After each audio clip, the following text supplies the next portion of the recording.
major event on big data, and I'm going to talk to you about that. Also announcing formation of a special interest group. We had done the same thing a few years back for the global in-house centers, and it's become a very major movement. So we thought we should do this in Hyderabad itself.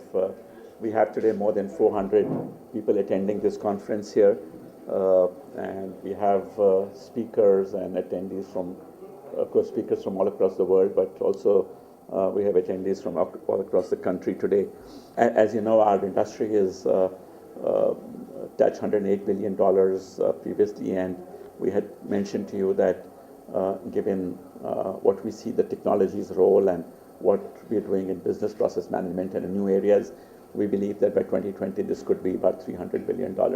Important point at this is that even though there are uncertainties and global economies still remain in some kind of turmoil, we are seeing usage by just business. But today every one of us, as I think this morning somebody had mentioned, that every one of us who's carrying a smartphone is almost carrying an IBM mainframe as it used to be in the 1970s, right? So you have that huge size of capability right there. Every one of us in that has a camera, and every one of the cell phones is actually giving out so much data about where you are, what you are. I think it's very different now. As somebody had estimated that all the data that had been produced ever since civilization started till 2003 is getting produced now in every 2 days. So just imagine what was done till 2003 in terms of all the data that existed in the world gets produced every 2 years. So the interesting part is that it's not about tomorrow and future, it's today, right? The big data and analytics is being used today.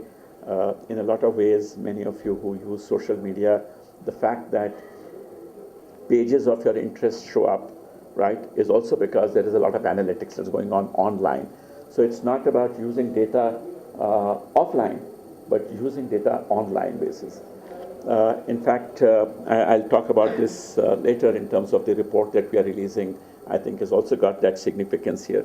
So we believe that this is going to contribute very significantly to our industry, and our estimate is that 2020, if we look at services, platforms, the SaaS model that is in analytics would probably lead to about $7.5 billion of revenues by 2020, right? So I think it's very, very significant. Why does India become relevant here? And why India, is it just another service like apps and infrastructure or whatever? I think it's very important to see this. This is greenfield, right? There's work happening across the world, but there's also in a lot of ways greenfield. But what is the data we are talking about, right? So if you look at India today, right, and the large population that we have at young place, today we are the fastest growing internet economy in the world, right? That means the internet is growing here as the fastest pace. People, for even Facebook and Google, the fastest rate of growth is here in India. So what's happening is young people are, when they use products, they don't give feedback through questionnaires. They're actually sharing their experiences and so on, all online. That means I have ready feedback available of whether the food in the hotel was good today, whether the seminar was good, whether the speaker was good. People are tweaking it, people are blogging it. So all this data is available, and I think the whole purpose is to get this data and be able to use it. So who uses this data? Marketing people, right?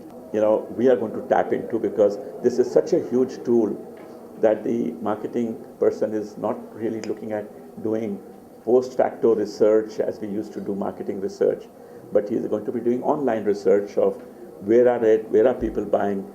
Every transaction is digitized today.